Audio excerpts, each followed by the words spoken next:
Gloria a Dios. Padre, te damos muchas gracias en esta mañana, Señor. Gracias por el gozo, gracias por la paz, gracias por esta salvación tan grande, Señor. Gracias por el privilegio que nos das de ser llamados hijos de Dios. Y por el privilegio tan grande que tenemos de poder adorarte, bendecirte y exaltarte, Señor. Y darte acción de gracias porque tú has sido bueno, fiel, justo, santo, misericordioso en gran manera con cada uno de nosotros, Señor. Te lo agradecemos, bendito Rey de Gloria.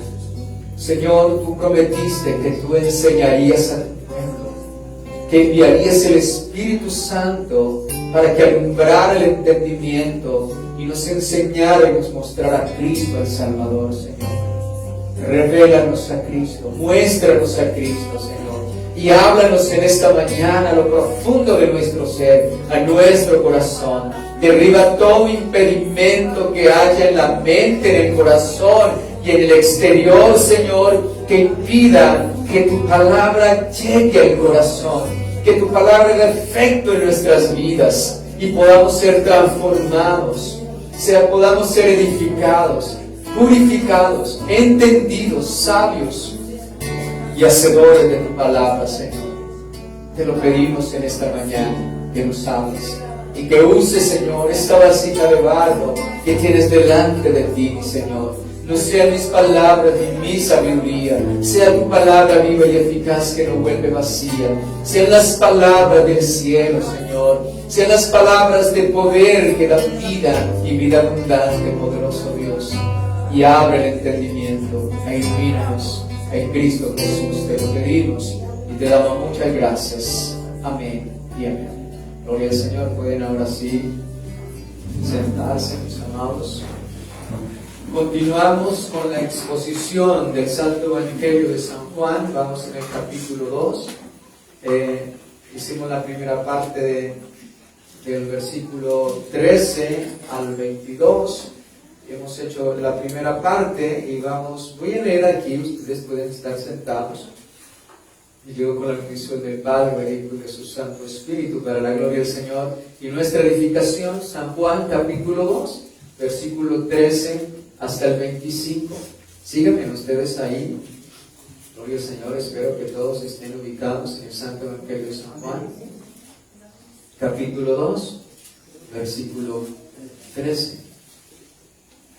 Gloria al Señor. Si hay alguien que me pueda compartir la palabra, aquí personas que vienen por primera vez, alguien tiene una Santa Biblia, aquí tenemos, por favor, si alguien me puede colaborar, esta hermana. El hermano Joel nos puede ayudar. Y ubicando la cita, por favor. Gracias. Bien, amados hermanos, dice así la palabra del Señor. El versículo 13 en adelante. Estaba cerca la Pascua de los judíos y subió Jesús a Jerusalén. Y halló en el templo los que vendían bueyes, ovejas y palomas, y a los cambistas allí sentados. Y haciendo un azote de cuerdas echó fuera del templo a todos, y a las ovejas y los bueyes, y los esparció, y esparció las monedas de los cambistas y volcó las mesas. Y dijo a los que vendían palomas: quitad de aquí esto, y no hagáis de la casa de mi padre casa de mercado. Entonces se acordaron sus discípulos que está escrito: el celo de tu casa me consume. Y los judíos respondieron y le dijeron: ¿qué señal nos muestra ya que haces esto? Respondió Jesús y le dijo: destruid este templo, y en 3 días lo levantaré. Dijeron luego los judíos: en 46 años fue edificado este templo, y tú en 3 días lo levantarás. Mas él hablaba del templo de su cuerpo. Por tanto, cuando resucitó entre los muertos, sus discípulos se acordaron que había dicho esto, y creyeron la escritura y la palabra que Jesús había dicho. Estando en Jerusalén, en la fiesta de la Pascua, muchos creyeron en su nombre, y viendo las señales que hacía. Pero Jesús mismo no se fiaba de ellos, porque conocía a todos, y no tenía necesidad de que nadie le diese testimonio del hombre, pues Él sabía lo que había en el hombre. Amén, gloria al Señor. Bien, esta es nuestra parte a desarrollar en esta mañana. Espero con la ayuda del Señor me alcance el tiempo, pero les voy a hacer la introducción a lo que vimos hace 8 días acerca del comienzo de esta perícopa que va del verso 13 al 22. Y es que el Señor Jesucristo, después que está en la fiesta de bodas, hace este milagro, convertir el agua en vino, y los discípulos creyeron en Él, ¿cierto? ¿Para qué Dios manifestó este milagro? Dice la palabra, para ser glorificado y para que sus discípulos creyeran en Él. Fue el propósito de este milagro glorioso, convertir el agua en vino. Pero luego dice que estaba cerca de la Pascua y de los judíos. Ya vimos que la Pascua, ¿cierto? Que es una fiesta que conmemora el pueblo de Israel por la liberación de la esclavitud de Egipto. Dios lo liberó con mano poderosa y Dios hizo juicio en Egipto.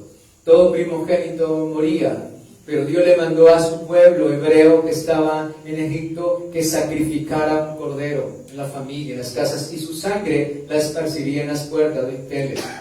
Y la muerte, el ángel de la muerte pasaría, Jehová pasaría, pero no destruiría a ningún primogénito. Y murieron todos los primogénitos de hombre y de animal en Egipto, de todos los egipcios. Pero en Israel, en el pueblo hebreo, ni siquiera un perro movió su lengua. Dios guardó y preservó por medio de esta sangre, por medio de este sacrificio. Pasó por alto, dice, pasó por alto, y no entró allí el ángel de la muerte a destruir.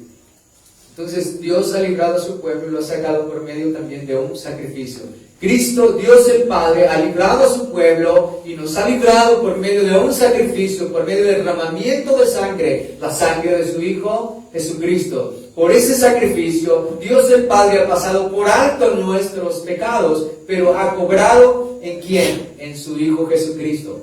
Dios en esa obra de la Pascua pasó por alto la muerte de los egipcios, de los hebreos, pero de ninguna manera pasó por alto castigo, porque hubo una muerte, ¿cierto? La de aquel animal que nos apuntaba ¿a quién? A Jesucristo, el Cordero de Dios que quita el pecado del mundo.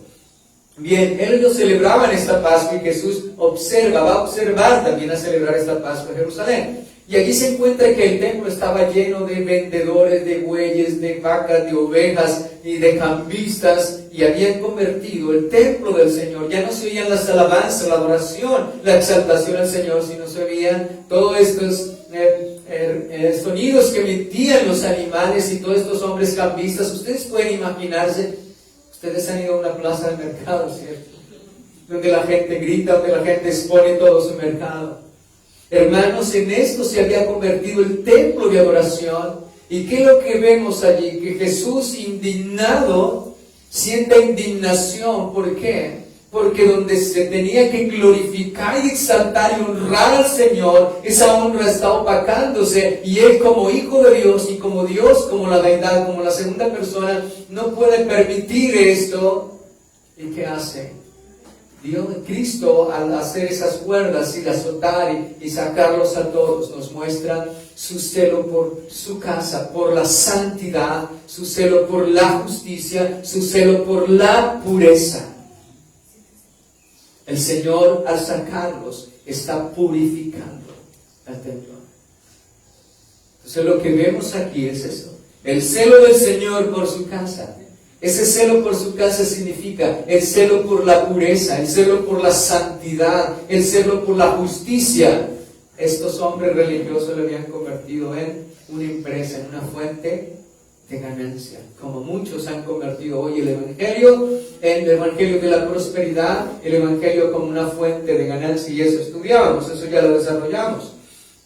Bien, el hecho es que el Señor los echa fuera a todos estos, vuelve a sus mesas y dijo a los que vendían, en el verso 16, quitad de aquí esto y no hagáis de la casa de mi padre casa de mercado. El 17, entonces se acordaron sus discípulos lo que está escrito en el Salmo 69:9, el celo de tu casa me consume. Bien, después que sucede esto, entonces, amados hermanos, sucede algo. Los judíos que estaban allí, el 18, los judíos respondieron y le dijeron, los judíos que están allí son como parte de la autoridad del templo. Y estos judíos le dicen al Señor, ¿qué señal nos muestra ya que haces esto? Hermanos, la pregunta que ellos le lanzan al Señor Jesucristo no es una pregunta como una solicitud de información, no es por buscar información. Ellos están probando, están retando la autoridad de nuestro Señor Jesucristo, porque el Señor Jesús acaba de pasar por alto, ellos como autoridad, la regulación de ellos. Ellos son los que tenían que regular y mantener el lugar, el templo y el orden.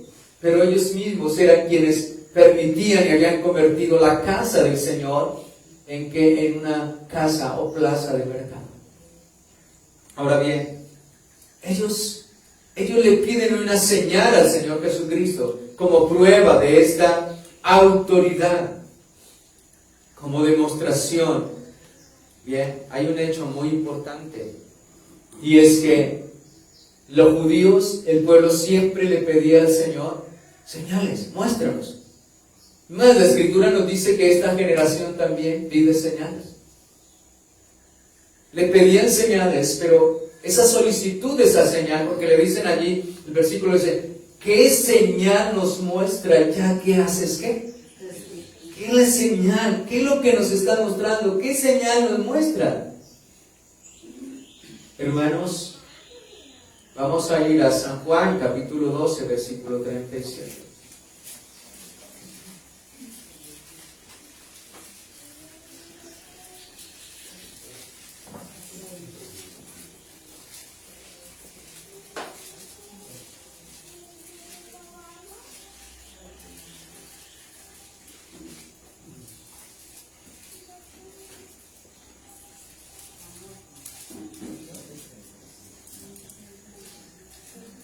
Mire que ellos están pidiendo una señal. Ellos piden una señal, están retando, no buscan información, quieren retar la autoridad del Señor. Quieren buscar una prueba de su autoridad para hacer tal cosa. Fíjense que ellos no lo arrestan en ningún momento. Están sorprendidos por la autoridad que el Señor tiene. Recuerde que la multitud decía, Él nos habla con autoridad y no como ¿quién? Como los sacerdotes, como los fariseos, los publicanos, ¿cierto? Él habla con esa autoridad. Y lo que están viendo aquí es la autoridad de Cristo por encima de esa autoridad terrenal que estaba en el templo. Ahora el Señor les está dando una señal, pero ellos no pueden entender esta señal porque hay dureza en su corazón. Y es eso. Dios está demostrando la dureza del corazón del hombre. El verso 37 dice, pero a pesar de que había hecho tantas señales delante de ellos, no creían en Él. Hermanos, en todo el recorrido del Santo Evangelio de San Juan, el evangelista demuestra y pasan muchos pasajes acerca de que nuestro Señor Jesucristo siempre hizo señales, pero aún con todas las señales no creían en Él. Y lo que está demostrando aquí es que estos judíos, estos que estaban encargados del templo, estos de Sanedrín que eran los encargados, amados hermanos, Dios está mostrando y revelando la dureza del corazón para entender y para obedecer. A ellos lo único que les interesaba era que les mostraran una señal, pero no sujetarse y reconocer la autoridad. Porque lo que el Señor está haciendo es mostrándoles una señal. Cuando el Señor Jesucristo hace este acto, este celo por su casa, está mostrándoles una señal, que Él era el que venía a limpiar el templo, la casa. Y ellos no lo entendieron. Y Juan, en ese camino del Santo Evangelio de San Juan, el evangelista resalta eso, hace un énfasis muy grande acerca de que el Señor hizo muchos milagros, pero aún así la gente permanecía endurecida en su corazón y le rechazaba, y aunque veían las señales, no creían en Él. Y esto demuestra que el hombre tiene un corazón de piedra. Esto demuestra la incredulidad de dureza de corazón y que la incredulidad es pecado. Ahora, ¿qué tal si meditamos un poco nuestra vida? ¿Cuántas cosas ha hecho Dios con nosotros? Y muchas veces permanecemos en dureza y en incredulidad. Oh hermanos, ¿cuántas personas le habrán dicho, oh Señor, ayúdame, necesito esto, y yo te voy a servir y yo te voy a seguir? Y una vez le digo, no le haga promesas de esas al Señor. Dígale mejor, ayúdame a servirte y a seguirte y dame poder. Y no le diga, Señor, si tú haces esto, yo voy a hacer lo otro. No. Dice el Señor que nos acerquemos a su casa y seamos prontos para oír y tardos para qué?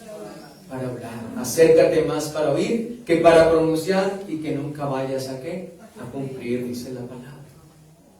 Entonces, lo que encontramos aquí y lo que vemos aquí, esta manifestación de nuestro Señor, es que Dios está revelando la dureza del corazón en el hombre. Los expone, mis amados hermanos, y revelan esa maldad.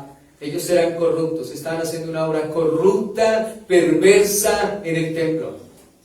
Y el Señor tiene que obrar y operar de esta manera. Y aún con todo esto, ellos se negaron a aceptar y a reconocer la autoridad del Señor.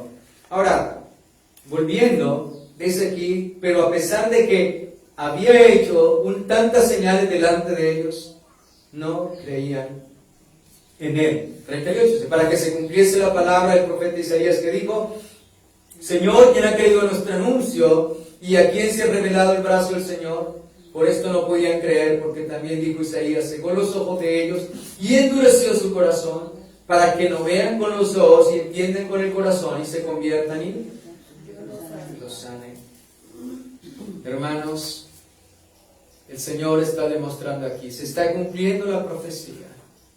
Esto es, el Señor hizo muchos milagros, pero el hombre permanecía en la dureza de su corazón. Tú puedes ser esa persona quizá. Está diciendo el Señor, le ha pedido tantas cosas al Señor, Dios te ha dado respuesta, pero tú permaneces en tu dureza de tu corazón. Permaneces en la desobediencia de tu palabra, sin ningún interés de vivir, sin ningún interés de obedecer, sin ningún interés de caminar por este camino, sin ningún interés de hacer la voluntad de Dios. Pero si has visto la mano de Dios, si has visto la misericordia de Dios, te has deleitado en la respuesta del Señor, pero no has deleitado en aquel que te ha dado la respuesta, en aquel que ha hecho el bien por ti y el favor por ti, mis amados. Y Dios está revelando la dureza del corazón del hombre, que aún con la señal que le está mostrando, no le reconocen. No reconocen su pecado. Todos estos hombres que estaban allí, no reconocen ninguno la autoridad. Y que Él es Dios, y que Él es Rey. Y con lo que le está mostrando es que Él es Dios quien va a limpiar y purificar su templo. Él mismo. Porque Dios ama la pureza. Porque Dios ama la santidad. Y Dios aborrece la injusticia, el pecado, la maldad, la iniquidad, toda obra de maldad, toda obra de injusticia, todo aquello que no es conforme al Evangelio, que no es conforme a Cristo, que no es conforme al Espíritu, que no es conforme a la verdad. Y es esto, no creyeron en Él. Hermanos, Dios dice en su palabra que Él hace llover sobre buenos y malos. Hermanos, nosotros no podemos permanecer como el mundo. Dios hace llover sobre buenos y malos. El mundo tiene comida, tiene un techo, tiene un trabajo igual que cada uno de nosotros. Pero Él permanece en una muerte y en una condición apática, ajena a Dios. Él cree que tiene porque solo Él trabaja, Él que come porque Él puede tener medios para hacerlo, se viste, pero nunca reconoce que todo lo que tenemos y que todo lo que hay en este mundo le pertenece al Señor. Dice la Escritura que el oro, la plata, la tierra y su plenitud y todo lo que en ello hay le pertenece ¿a quién? A Dios. Y Cuando sé que todo le pertenece a Dios, vivo agradecido porque el Señor, de lo recibido de tu mano, te damos, ¿cierto? Es Dios. El hombre no puede recibir nada si no le fuere dado del cielo. Hermanos, ese es el mundo, vive en esa condición. Pero cuidado nosotros vamos a obrar como estos judíos que tenían el corazón endurecido. A pesar del bien, a pesar de las señales del Señor, ellos permanecían en incredulidad, permanecían en dureza de corazón, sin arrepentimiento, sin conversión y sin una sincera fidelidad y una fe verdadera y genuina hacia nuestro Señor Jesucristo. Y es lo que nosotros debemos detallar y examinar para nuestra vida. Recuerden que el Evangelio es el poder de Dios para salvación. Recuerden que el Evangelio es la lámpara que ilumina, es el lumbrero en nuestro camino. Ella es la que ilumina y nos llena de esta luz, de este conocimiento. Conoceréis la verdad y la verdad nos hará libres. Y el pueblo de Cristo, o aquel que se identifica con Cristo, no puede vivir en una dureza de corazón. La palabra dice que por tu corazón no arrepentido, atesoras ira para el día de la ira. Si hemos recibido el bien, si Dios ha tenido misericordia de nosotros, si Dios nos ha guardado, si Dios ha hecho tantas cosas cuando le hemos pedido, cuando le hemos clamado, oh Señor ayúdame, oh Señor responde, oh Señor acuérdate, oh Rey de misericordia Señor, por amor de ti mismo, de tu nombre, oh ayúdanos. Y hemos visto la respuesta del Señor. No podemos permanecer como aquellos 9 leprosos de los 10, porque solo uno cuando fue curado, todos hijos de David, ten misericordia de nosotros y desde lejos, oh Señor. Fueron 10 sanados. Solo uno vino a darle las gracias al Señor. Vieron el milagro. Vieron el milagro. Vieron la obra del Señor. Experimentaron la misericordia de Dios. El mismo Dios les sanó, pero su fe era superficial, solamente era un deseo de ser curado, de que se quitara de su cuerpo un impedimento para seguir pecando, para seguir haciendo lo que su duro corazón le llevaba a permanecer en el pecado, sin ninguna reacción, sin ninguna gratitud, sin ningún amor hacia nuestro Señor y hacia nuestro Salvador. Hermanos, que todo lo que Cristo haga en cada uno de nosotros, que toda obra de misericordia, de amor, de compasión, de restauración, que todo lo que tú puedas ver y entender como un milagro de Dios en tu vida, en tu familia, sea para que esto te lleve a creer, a confiar, a amarle, a servirle, a obedecerle, a reconocerle, a rendirte y a vivir para Él y solamente para Él. Ahora, la respuesta de Jesús es una respuesta enigmática. Volvemos al capítulo 2.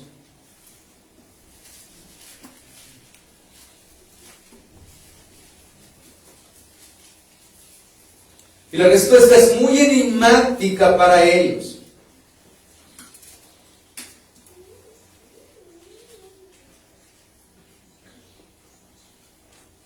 Dice allí, verso 19.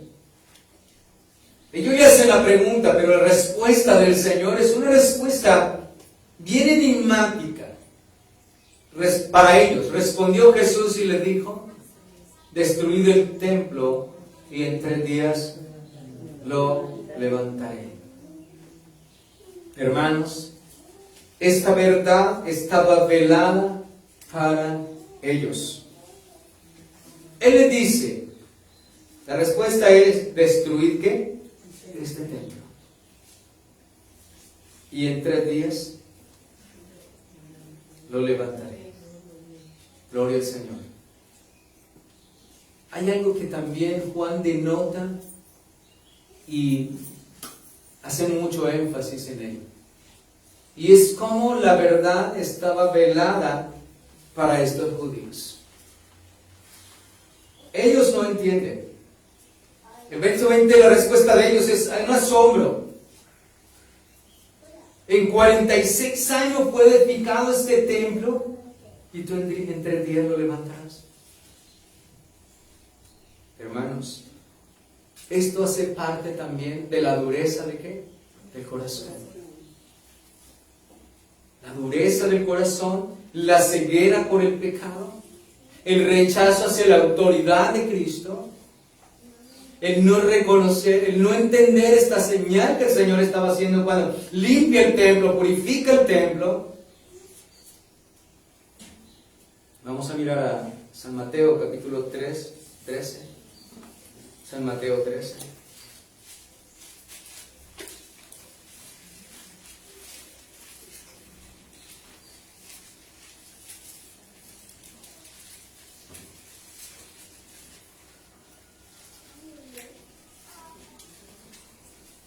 Dice allí, entonces, 13:10, entonces acercándose los discípulos dijeron, ¿por qué les hablas por parábolas?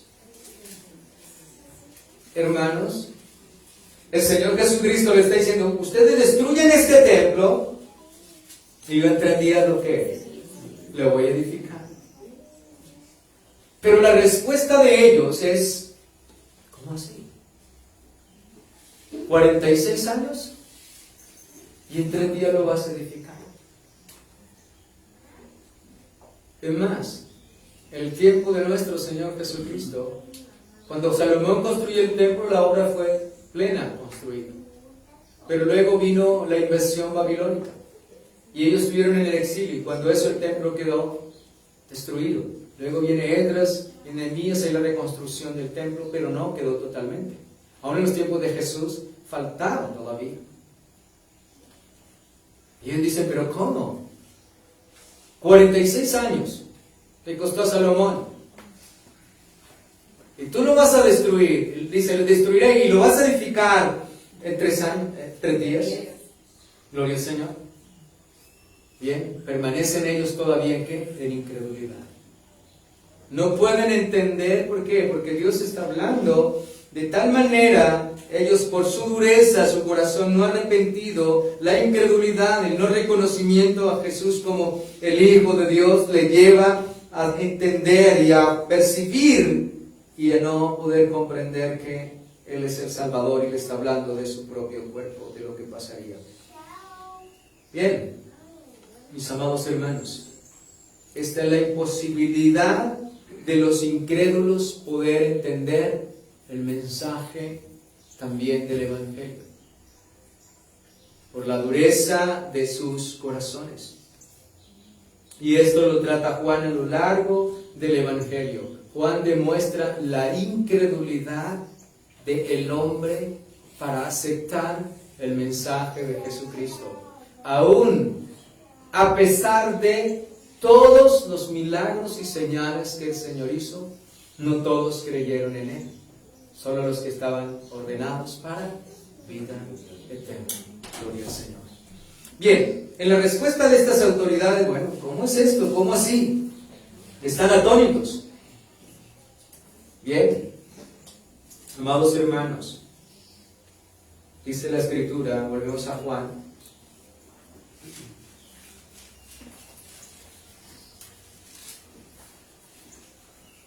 Le dijeron allí, dice, el verso 20, la respuesta de ellos. Dijeron luego los judíos, en 46 años fue edificado este templo, y tú en 3 días lo levantarás. Mas él hablaba del templo de su cuerpo. Hermanos, el Señor le estaba diciendo, destruyan este templo. Le estaba diciendo, ustedes me van a ¿qué? A crucificar. Ustedes van a destruir este templo, ustedes me van a matar. Él ha limpiado el templo, lo ha purificado, ¿cierto? Ellos están indignados, están atacando, no buscan tener un conocimiento, una investigación para tener conocimiento, sino están retando la autoridad del Señor, no están reconociendo que Él es Dios y deberían reconocer que Dios está purificando su templo, que Dios está indignado, que Dios ama la justicia, la pureza, la santidad y que de ninguna manera tolera el pecado ni se complace en el pecado. Ellos tenían que ver que era una señal directamente de Dios, que era Dios mismo quien hacía esto, pero no lo reconocieron por la dureza de su corazón. Ahora, dice la Escritura, Él hablaba de su propio templo. Ellos le crucificarían, ellos le destruirían, le matarían, pero el Señor al tercer día, ¿qué? Resucitaría. Gloria al Señor. Su cuerpo no vería corrupción. Se levantaría de entre los muertos para esperanza de la iglesia. Gloria al Señor. Bien, hay algo muy importante aquí. Dice luego el versículo siguiente. Por tanto, 22, cuando resucitó entre los muertos, sus discípulos se acordaron que había dicho esto y creyeron la Escritura y la palabra que Jesús había dicho. Los discípulos también comprendieron, pero en ese momento no lo entendieron. Comprendieron lo que estaba en el Salmo 69:9, ¿cierto? El celo de tu casa me consume. Pero no entendieron lo que el Señor estaba hablando aún ellos en ese momento, sino que creyeron a la Escritura y a la palabra que Jesús había dicho cuando resucitó. Dice, por tanto, cuando resucitó entre los muertos, sus discípulos se acordaron que había dicho esto y creyeron la Escritura y la palabra que Jesús había dicho. Gloria al Señor. Entonces, amados hermanos, Jesucristo también les está diciendo que con la muerte de Él, que con su sacrificio, este templo quedaría obsoleto. Por eso el templo ya no es un edificio. El templo de Dios, la casa del Señor, es cada uno de ustedes los creyentes. En la casa del Señor. El Señor dijo a su pueblo, esta casa será deshecha, y así fue. Hasta el día de hoy. Vamos a ir a San Juan, capítulo 4.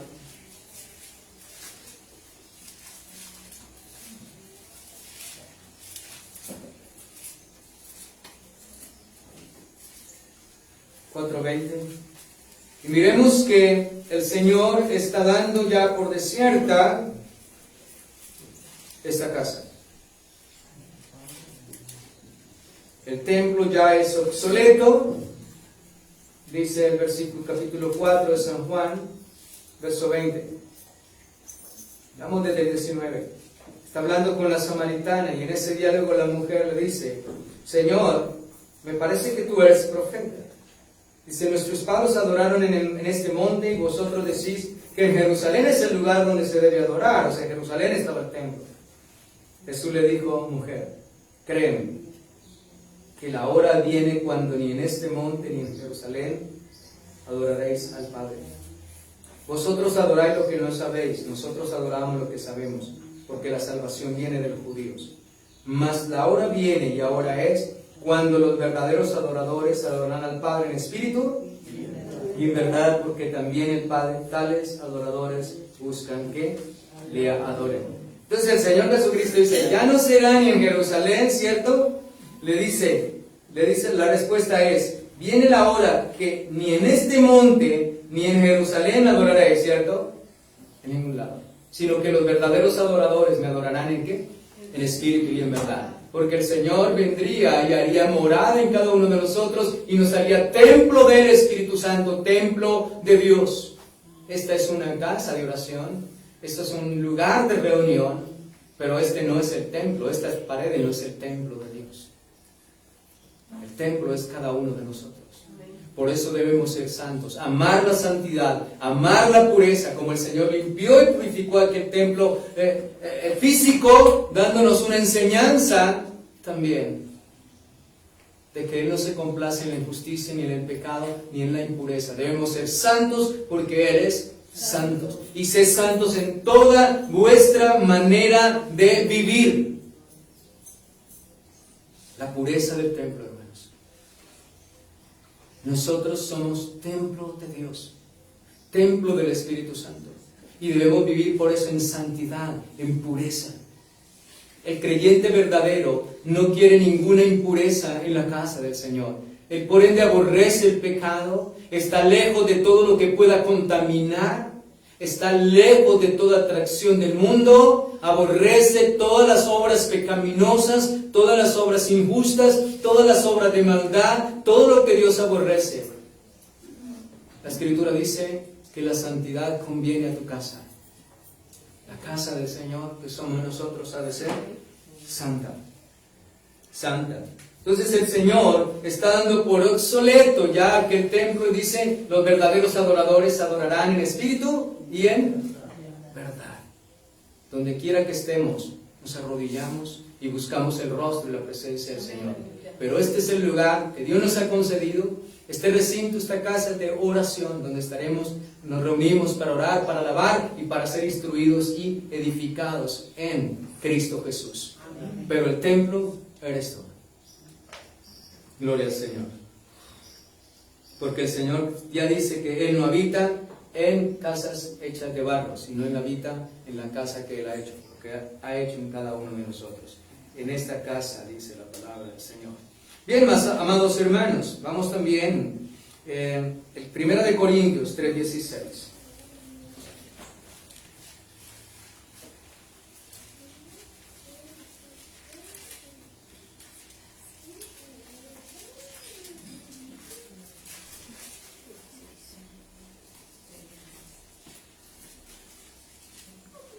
Corintios 3:16. Y vemos allí, ya Jesús estaba diciendo, ni en Jerusalén ni en el monte. Ahora todos en todo el mundo me van a adorar en espíritu y en verdad. Dando por hecho que ese templo ya es obsoleto. Ese templo físico en Jerusalén. El versículo 16 dice, ¿no sabéis que sois templo de Dios y que el Espíritu de Dios mora en vosotros?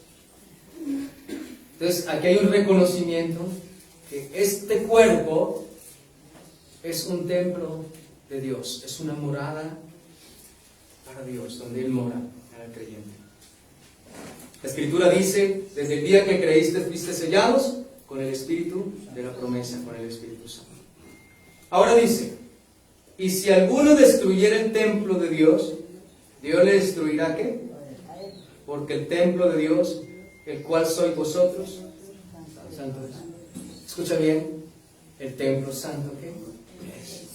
Hermanos, muchas personas dicen, yo soy de Dios. Pero su cuerpo, su cuerpo, o lo que hacen con su cuerpo, no tiene nada que ver con Dios. Porque se complacen en el pecado, en los deleites de la carne. Se complacen en ir en contra de lo establecido, como Dios estableció la naturaleza del hombre. Nosotros estamos viendo hoy todo lo que está sucediendo en este mundo. ¿Qué es lo que el hombre está haciendo con su cuerpo? Dejando su naturaleza por ir en contra de la naturaleza.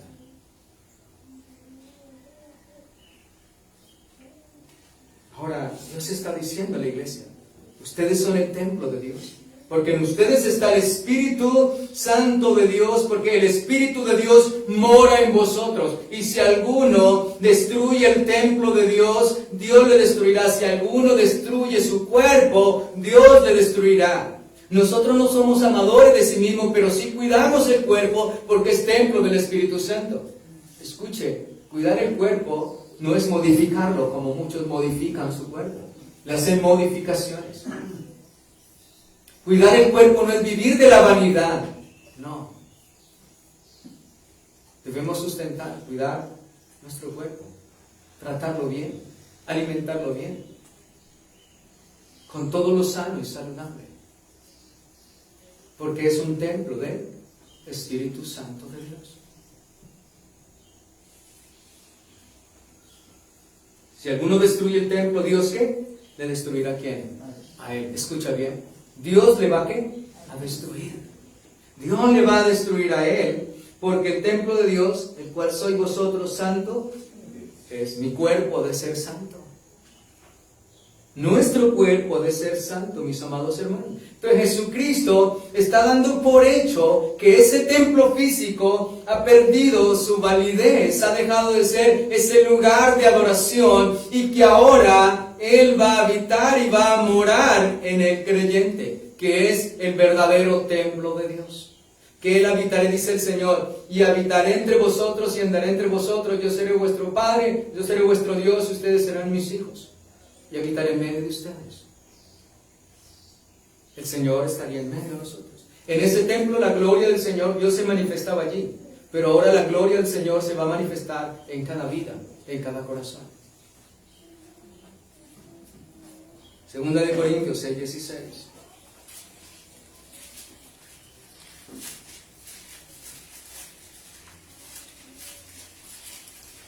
Podemos entender entonces por qué dice, ni los fornicarios, ¿cierto? Ni los adúlteros, ni los afeminados, ni los borrachos entrarán al reino de Dios. Cuando el Señor habla de esto, cuando el Señor califica de esta manera que los que practican estas cosas no entrarán al reino de los cielos, ¿por qué? Ellos están atentando ¿contra qué?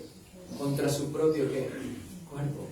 Hermanos, nosotros creemos que yo soy dueño de mi cuerpo y puedo hacer lo que quiera. Ustedes se han escuchado eso, ¿no? Hoy en día dice, yo soy dueño de mi cuerpo y yo puedo hacer con el cuerpo lo que... Pero la palabra dice que nosotros no somos de nosotros, sino que somos ¿de quién? De Cristo. Aquel que reconoce al Señor como su Salvador sabe que su cuerpo, este cuerpo, no es de Él, es de Dios. Es el templo de Dios. Y debe ser tratado con amor, con respeto. No siendo amadores de sí mismos, pero sí debemos cuidar como viviendo en santidad, en obediencia y en pureza. Ahora, versículo 2 Corintios 6:16. Dice allí. ¿Y qué acuerdo hay entre el templo de Dios y los ídolos? Porque vosotros sois el templo de Dios, ¿qué? Viviente, como Dios dijo. Habitaré y andaré entre ellos y seré su Dios, y ellos serán mi pueblo. Él dice que habitaría entre nosotros, sería nuestro Dios, nosotros seríamos su pueblo, por lo cual salid del medio de ellos y apartaos, dice el Señor, y no toquéis ¿qué? Y yo recibiré, y seré para vosotros por Padre, y vosotros me seréis hijos e hijas, dice el Señor Todopoderoso. Así que, amados, puesto que tenemos tales promesas, limpiémonos de toda contaminación de carne y de espíritu, perfeccionando la santidad en el temor de Dios. Gloria al Señor. Amados, así es que el Señor da por hecho la finalización de ese templo, y ahora el templo sería nuestro cuerpo. Él moraría entre nosotros. Efesios capítulo 2, 19.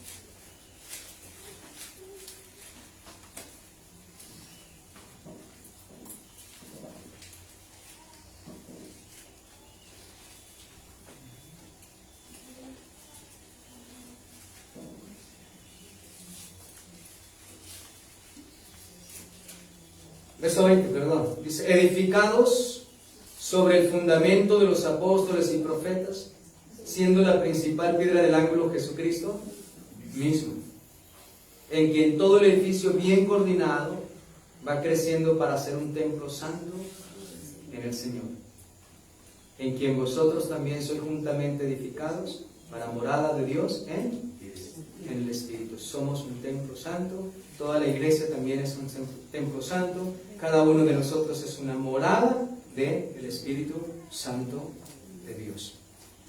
Gloria al Señor. Aquí entonces tenemos que el Señor, cuando dice allí, está la palabra, volvemos a San Juan, por favor, capítulo 2.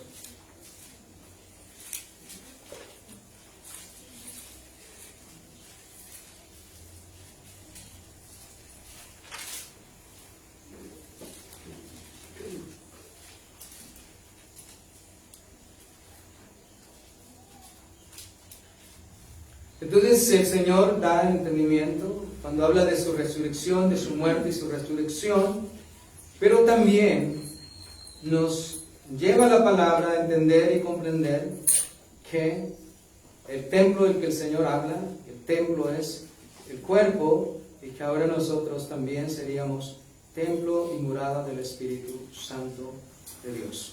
Ahora, el versículo 23 dice, estando en Jerusalén en la fiesta de la Pascua, fíjense que no ha salido de la fiesta, esta fiesta duraba varios días, dice, estando en Jerusalén en la fiesta de la Pascua, muchos creyeron en su nombre, viendo las señales que hacían. Gloria al Señor. Pero mire lo que dice el versículo 24, amados hermanos. Esto es muy importante. Pero Jesús mismo no se fiaba de ellos, porque conocía a todos. Gloria al Señor. Bien, el Señor viene, por ejemplo, aquí vemos que viene de la limpieza del templo, viene y luego les habla de su resurrección, su muerte y su resurrección. Y ahora el Señor está hablando de una fe. Pero hay algo muy importante aquí. Y es que creyeron en su nombre viendo las señales que hacían. Pero el versículo 24 nos lleva a meditar y a entender algo muy importante. Dice, pero Jesús mismo no se fiaba de ¿qué? Porque conocía a todos. Y aquí hay algo muy importante que resaltar, mis amados hermanos. Lo que es una fe superficial y no sincera. Escucha bien. Una fe superficial y no sincera. Porque el Señor está diciendo, Jesús mismo no se fiaba de ellos, porque Él conoce los corazones. Él dice que Él conoce las intenciones del corazón. Como le dije, hay muchas personas que glorifican a Dios, alaban al Señor. Uy, Dios es bueno, sí, el Señor muy misericordioso, bueno, oh, hizo este milagro. Pero cuando uno va a buscar fruto en ellos, no hay absolutamente nada. El Señor dice, este pueblo de labio me honra, pero de corazón están ¿qué? Lejos de mí. Se gozaban en milagros. ¿Quién no se goza en un milagro? Creen por un momento. Una fe no genuina. Porque la fe verdadera, el Señor lo que nos hace, muestra aquí, es que nos lleva a que podamos entender y discernir lo que es una fe genuina y verdadera. Una fe genuina y verdadera es como ese uno leproso que de los 10 vino a seguirle al Señor. Es aquel que puede ver el milagro y es tocado no solamente superficial físicamente, sino que es tocado en lo profundo de su corazón. Ustedes recuerdan al paralítico, ¿verdad? Él tenía amigos, muy buenos amigos. ¿Qué hacen los buenos amigos y verdaderos? Lo llevan a uno ¿a dónde? A Jesucristo. ¿No lo llevan a beber? ¿No lo llevan a buscar hombres o mujeres? ¿No lo llevan a desperdiciar su tiempo? No. Un verdadero amigo te llevará a Cristo. Te llevará a buscar lo bueno, lo santo, lo puro, lo honesto, lo digno de gloria, de honra, de alabanza, todo lo que edifique, todo lo bueno. Estos amigos tenían un amigo que querían mucho y amaban y era paralítico. Y ellos querían que él no sufriera ni viviera más en esta condición. Oh, mi amado hermanos, cuánto anhelo yo que mis amigos no vivan más en el pecado. Y aún mi familia. Y estos amigos lo que hacen es, vamos a llevarlo a Jesús. Él salva, Él sana. Llegan a la casa donde se encuentra Jesús, pero la casa está invadida. La casa está llena. Es imposible ingresar y presentárselo a Jesús en medio de la multitud. Pero la fe tiene algo. La fe no se detiene. La fe persiste. Y deciden que lo mejor es que no se pueden volver sin presentárselo a Jesús. y deciden bajarlo por el techo de la casa. Pero cuando está allí y el Señor lo ve, dice, el Señor exalta la fe de sus amigos. Y cuando el Señor lo ve, le dice, hijo, tus pecados te son perdonados. Y luego de perdonarle, le salva. Perdón, luego de salvarle, le sana.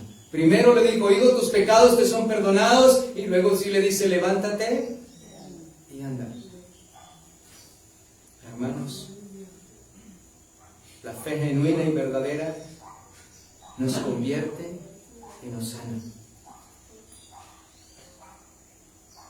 Nosotros debemos mirar y examinar cuál es nuestra verdadera fe. La Escritura dice, examinaos a vosotros mismos si estáis en la fe. Pero hermanos, si debemos examinar mi fe, ¿estoy siguiendo a Jesús por qué? ¿Solamente porque me intereso que Él tenga cuidado de mí físicamente, de mi familia? ¿Solamente porque Él es bueno, porque pronto me va bien? Simple y llanamente esa. Déjame decirle que esa no es la fe genuina y verdadera. La fe genuina y verdadera convierte, cambia y hace nuevas todas las cosas. La fe genuina y verdadera nunca deja al hombre en la miserableza de la práctica del pecado. La fe genuina y verdadera convierte, salva y hace nueva a la persona por Jesucristo, por un nuevo nacimiento. Ese paralítico, el Señor obró desde adentro primero y luego lo superficial. Obró en su corazón, perdonó sus pecados, cambió el corazón de piedra por un corazón de carne, puso su espíritu en él y luego que le había salvado, ahí sí le dice, levántate y anda. Porque ¿de qué le sirve a ese hombre paralítico que llevaba tantos años caminar y andar, pero si había algo más terrible todavía? Podría ser feliz unos cuantos años en la tierra, teniendo toda libertad en sus extremidades. Pero ¿qué sería de su alma? ¿Qué sería de la eternidad de su alma? Porque muchas veces nos preocupamos es por lo temporal y lo superficial, pero no tenemos un interés realmente por la eternidad, por mi alma. La fe genuina y verdadera hace que te preocupes por tu alma, por tu salvación, por la vida eterna, por escapar del infierno, escapar de la ira de Dios, apartarte del pecado, huir del pecado, aborrecer el pecado.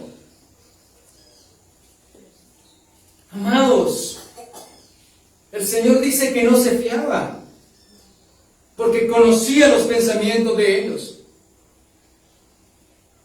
Y es enfático aquí al demostrarnos. Solamente se maravillaban de sus milagros. Pero no hay una fe genuina y un interés genuino en la conversión. Y el verso 25 dice, y no tenía necesidad de que nadie les diese testimonio del hombre, pues sabía lo que había en el hombre. Gloria al Señor. La Escritura dice en Santiago 19, miremos Santiago 19. ¿Alguien me dice qué razón? Santiago 19.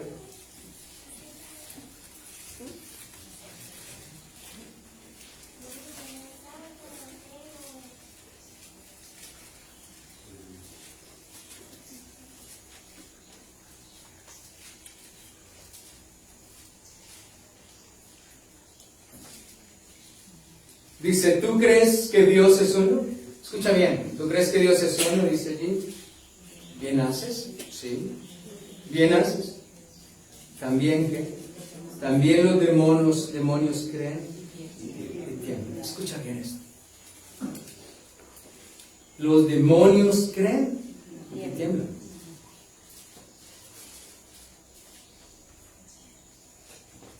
Hermanos, así hay muchos.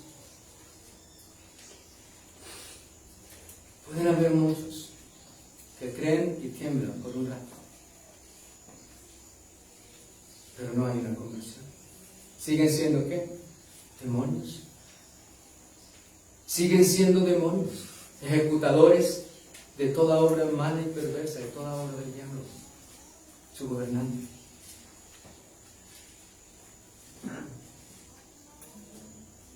Y ahí es donde nosotros debemos reflexionar sobre una fe. ¿Mi fe es superficial? ¿Es sincera mi fe? ¿Genuina mi fe? ¿O es una fe superficial? Porque a esto es lo que nos está llevando Cristo. Cuando Él nos dice que muchos creyeron, pero que no se fiaba de ellos porque conocía sus corazones y no necesitaba que nadie le diera testimonio de alguien, porque Él lo conoce todo. Uno no puede huir de la gente e irse a pecar de ninguna manera. Muchas veces la gente se está escondiendo, huye, que el pastor no me vea, de pronto va a hacer algo malo que el pastor no me vea, o que el hermano. Oh, mis amados hermanos, realmente el que lo vea o no lo vea, poco tiene que ver con su eternidad. Debes entender que Dios es el que lo ve todo.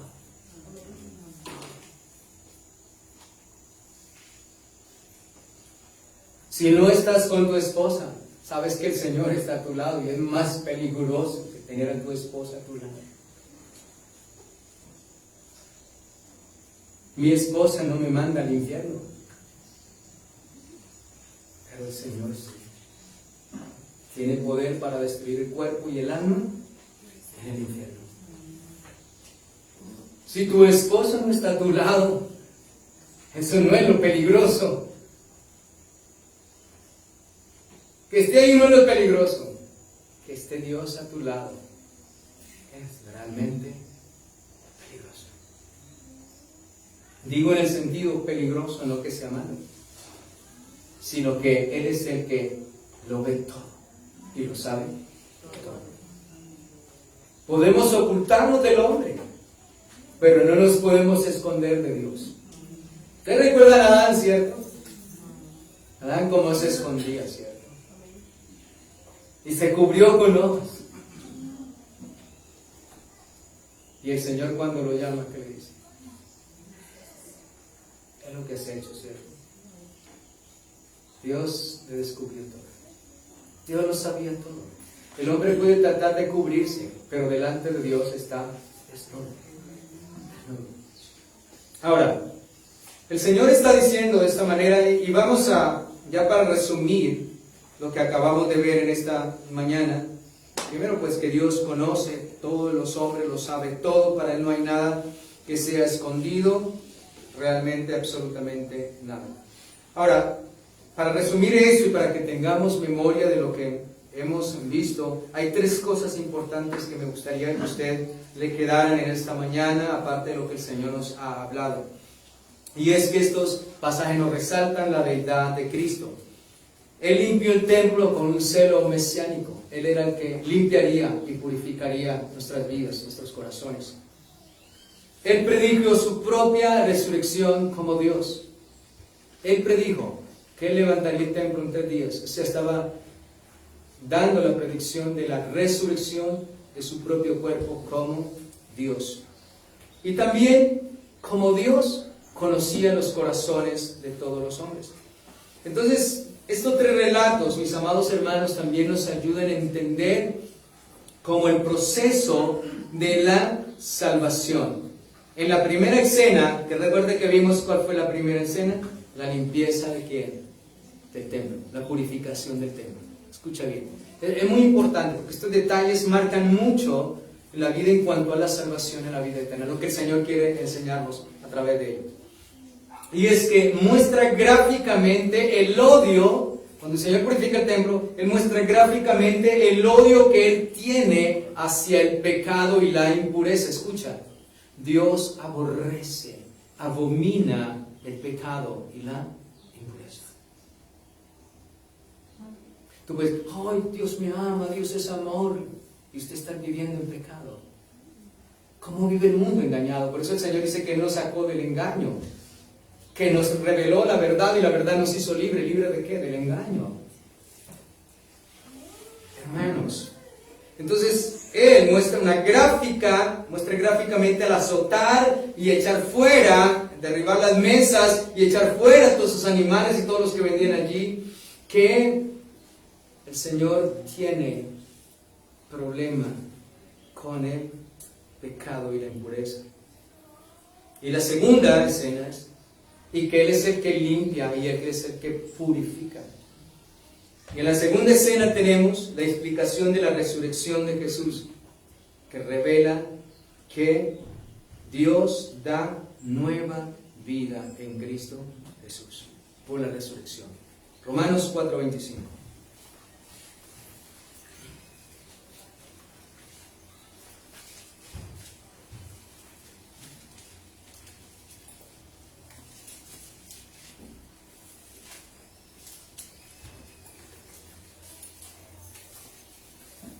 Entonces estos tres relatos describen muy bien el proceso de la salvación. El primero, el limpiar, el purificar. Dios aborrece el pecado, la impureza, y Dios es el Cristo, es el que limpia y purifica. Y la segunda escena es la explicación de la resurrección de Jesús, que revela que Dios da nueva vida en Cristo por la resurrección. Verso 25, el cual fue entregado por nuestras transgresiones y resucitado para nuestra justificación. Entonces, por la resurrección de Jesucristo somos ¿qué? Justificados. Pues por la fe estamos en paz con Dios. Y no hay ninguna condenación para los que están en Cristo Jesús. Entonces, al hablar de la resurrección, yo lo destruiré, destruyan ustedes, y al tercer día yo lo reedificaré. Jesucristo está hablando de su muerte y de su resurrección, que a través de esa resurrección Jesucristo justificaría al pecador, el que creyera en Él, justificaría, purificaría, santificaría, mis amados hermanos. Y la tercera escena es la creencia superficial de las personas, que revela que la provisión de Dios para salvación viene solo a través de la fe genuina en Jesucristo. Escucha bien. La tercera escena revela que el hombre religiosamente, en su fe, en una fe, digámoslo así, una fe natural, creo solamente, pero no que le creo a Dios, como decimos. El hombre dice, cree en Dios y cree en Dios, pero no le cree a Dios porque no vive en su voluntad. Cuando tú dices, cree en Dios, hermano, los demonios también creen y ¿qué? Y tiemblan. Pero creerle a Dios es muy diferente. Cuando yo le creo en Dios y le creo a Dios, cuando le creo a Dios es que esta palabra es la verdad para mi vida. Es la voz de Dios. Y creer significa, así como Abraham le creyó a Dios, y Abraham comenzó a hacer la voluntad de Dios. La palabra de Dios para Abraham fue la norma de su vida, y Abraham prefirió complacer y agradar a Dios antes que a los hombres. Prefirió primero ir y sacrificar a su hijo en obediencia a Dios, aunque Dios no se lo permitió, pero fue probado. Por encima de nuestros afectos está el amor a Dios y el amor a su bendita y gloriosa palabra. Entonces, esta es la relación de estos tres actos que el Señor nos muestra. El primero, que Dios aborrece el pecado y Él purificaría nuestras almas. El verdadero templo seríamos nosotros, y Él nos purificaría y Él nos haría justos y santos por la muerte y la resurrección de entre los muertos. Y tercero, cuando el Señor dice que Él no se fiaba en que muchos creyeron, es una fe supremamente superficial, solamente religiosos, porque Él no se fiaba de ningún hombre, porque sabía sus pensamientos y sus intenciones del corazón.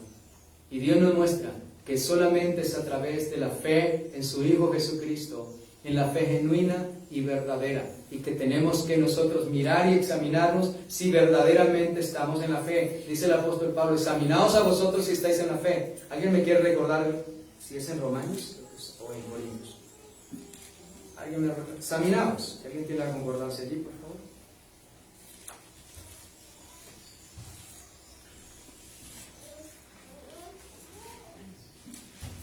Corintios. ¿Primera o segunda? Segunda. Gracias. Muy amable. Dice allí, examinaos a vosotros mismos si estáis en la fe. Probaos a vosotros mismos, o no conocéis a vosotros mismos que Jesucristo está en vosotros, a menos que estéis reprobados. Entonces, el Señor nos lleva de esa manera, mis amados hermanos. Pues primero en esa otra escena es la creencia superficial de las personas. Y esto revela que la provisión de Dios para salvación viene solamente a través de la fe genuina en el Señor y en su bendita y gloriosa palabra. Examínense en la fe, pruébense a ustedes mismos si están o no están en la fe genuina y verdadera. ¿Cómo sé yo que estoy en la fe genuina? El Señor dijo un ejemplo muy sencillo. Por los frutos los conoceréis. Dime qué amas, el mundo o a Cristo. Dime cuáles son los que dominan tu vida y tu corazón, la carne o el Espíritu. Que Dios los bendiga, hermanos. ¿Alguien le habló al Señor en esta mañana? Gloria a Dios. Vamos a darle gracias al Señor por su bendita y gloriosa palabra, por su evangelio. Padre, te agradecemos en esta mañana por tu enseñanza, por tu exhortación, por tu edificación, Señor. Gracias porque nos habla de tal manera que tú deseas que nosotros seamos transformados, edificados, convertidos, salvos, Señor. Podamos tener el entendimiento correcto del Evangelio, que es poder de Dios para salvación a todo aquel que en él cree. Señor, gracias por enseñarnos en esta porción de tu palabra, Señor, que tú aborreces la impureza, tú aborreces el pecado, tú aborreces todo aquello que contamine el templo de Dios, Señor. Que ahora somos templo del Espíritu Santo. Ahora nuestro cuerpo es para ti, para cuidarlo, vivir en santidad, vivir en obediencia, en pureza, Señor. Ya no haciendo lo que agradaba a los gentiles, andando en las concupiscencias de la carne, Señor, sino sirviendo en nuestro cuerpo a ti, en justicia, en santidad, guardándonos de toda clase del pecado y de todo lo que nos asedia, bendito Rey de Gloria. Ayúdanos a vivir en santidad cada día, Señor, a guardar nuestro cuerpo como un templo tuyo, Señor. También nos revelas, Señor, que cuando les hablaste de lo que ellos harían, matarle, pero también lo que el Padre haría, levantarte de entre los muertos para nuestra justificación, Señor. Gracias, Señor, porque tú no solamente limpias el corazón, limpia nuestra vida, Señor, sino también nos justifica. Y también, Señor, mostraste que muchos pueden estar engañándose a sí mismos, pero que a Dios no le engaña a nadie, Señor. Podemos engañar a los hombres, pero no te podemos engañar a ti. Y tú quieres, Señor, que evaluemos nuestra fe, que examinemos nuestra fe si es genuina o es verdadera, o solamente es simple y llanamente una afinidad y no es un compromiso. Señor, que nuestra fe no sea superficial. La fe verdadera transforma el corazón, la mente, los actos. Nuestros frutos son diferentes, Señor. Concédenos cada día esa fe genuina y verdadera, esa fe que lleva a la obediencia a tu palabra, esa fe que lleva a renunciar al mundo, a sus deleites y al pecado, esa fe que lleva a amar la santidad porque tú eres santo, esa fe que lleva y conduce al hombre a buscar las cosas de arriba donde está Cristo sentado antes que las cosas de este mundo. Una fe que está dispuesta a sufrirlo y a soportarlo todo, con tal de cada día, Señor, llegar a ser semejantes como tú, como lo dijo Pablo. Concédenos cada día, Señor, entender tu palabra y danos el poder del Espíritu para vivirla y hacer tu voluntad. Gracias por la enseñanza de este día. Te lo pedimos todo en los méritos de tu Hijo Jesucristo y te damos gracias, Señor. Gracias por la verdad que nos hace libres. Gracias por la luz que ilumina nuestras tinieblas, Señor. Y gracias porque este es el único camino que existe para entrar al reino de los cielos, Señor. Ayúdanos a andar por él sin desviarnos y apartar ni a derecha ni a izquierda, confiados en aquel que comenzó la buena obra, la acabará en cada uno de nosotros, en Cristo Jesús. Y por tu Santo Espíritu te lo pedimos, te damos gracias, Señor. Amén y amén. Dios los bendiga a todos, mis hermanos.